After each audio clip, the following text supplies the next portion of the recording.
इतिहास गवाह है, पृथ्वी के हर युग में एक स्पीसीज रही है जिसने बाकी सब स्पीसीज को एक तरफा डोमिनेट किया है और खुद को साबित किया है एज द ट्रू एपेक्स प्रेडिएटर्स। फिर चाहे वो समुद्र में पनपी पहली जान हो या विशालकाय डायनासोर्स। आइए आज देखते हैं कौन है हकदार इस टाइटल ट्रू अल्फा के।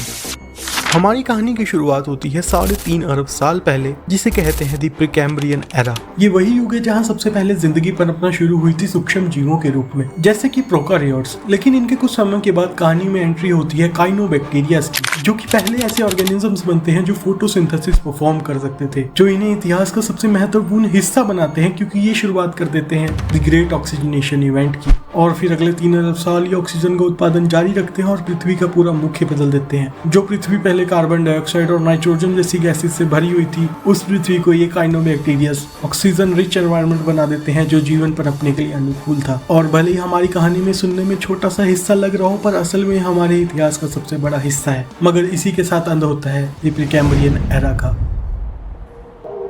Chapter 2 the Palaeozoic era. 54 crore साल पहले।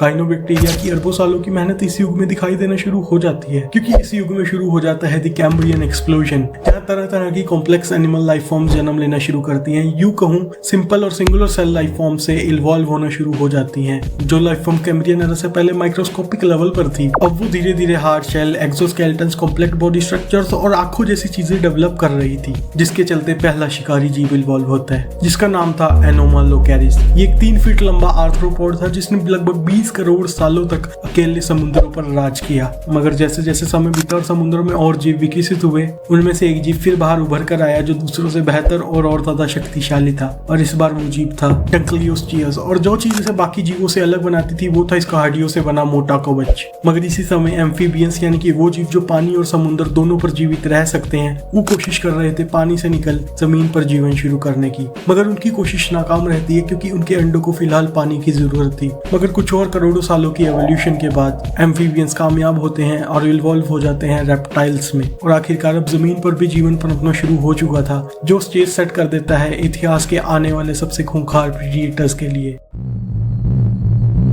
मेसोजोइक एरा, 25 करोड़ साल पहले। ये युग सबसे मशहूर युगों में से एक है, क्योंकि इस युग के बेताज बादशाह थे विशालकाय डायनासोर्स। मगर इनका राज शुरू होने से पहले ही पृथ्वी का सबसे बड़ा एक्सटिंक्शन देखने को मिलता है। और नहीं, मैं एस्ट्रॉइड्स की बात नहीं कर रहा। ये एक्सटिंक्शन इवेंट इतना ज्यादा बड़ा था कि समुद्रों से 90% और जमीन से 70% स्पीसीज गायब हो गई थी। और इस एक्सटिंक्शन का कारण था ग्लोबल वार्मिंग। मगर उस समय ग्लोबल वार्मिंग वोल्केनिक इरप्शंस की वजह से हुई थी, ना कि किसी स्पीसीज की पर्यावरण को नुकसान पहुंचाने की वजह से। बहरहाल ये वोल्केनिक इरप्शंस इतने बड़े और ज्यादा तादाद में थी कि पृथ्वी का तापमान 10 डिग्री सेल्सियस तक से बढ़ चुका था, जिस कारण सूखा पड़ रहा था और जंगलों में आग तक लग रही थी। और ये कम था तो वोल्केनिक इरप्शन से निकली थी कुछ गैसेस, जैसे कि हाइड्रोजन सल्फाइड और कार्बन डाइऑक्साइड, जो जाकर मिल जाती हैं समुद्रों से, जिस वजह से ऑक्सीजन कम हो जाती है। और कम ऑक्सीजन में पनपते हैं कुछ टॉक्सिक बैक्टीरिया, जो छोड़ते हैं हाइड्रोजन सल्फाइड, जिसने अब समुद्रों को प्रदूषित के साथ साथ जहरीला भी बना दिया था। और यहाँ तक ये भी माना जाता है कि जो हाइड्रोजन सल्फाइड वोल्केनिक इरप्शंस के दौरान निकली थी, उसने ओजोन लेयर तक को डैमेज कर दिया था, जिस वजह से पृथ्वी पर यूवी रेडिएशंस बहुत ज्यादा बढ़ चुकी थी। और इन्हीं सब कारणों की वजह से फूड चेन पूरी तरह तहस नहस हो गई थी और जीवन लगभग खत्म होने की कगार पर आ गया था। मगर फिर भी कुछ ऐसी स्पीसीज थी जो अपना संघर्ष जारी रखती हैं और लड़ती रहती हैं अपने जीवन के लिए, और अंत में इन कड़ी स्थितियों में भी खुद को जीवित रखने में कामयाब रहती हैं। लेकिन आज का एपिसोड यहीं एंड होता है। मिलेंगे आपसे अगले संडे दोपहर 1 बजे सिर्फ और सिर्फ स्पेस वेंचर्स यूट्यूब चैनल पर। Episode 2 The Rise and Fall of the Great Dinosaurs।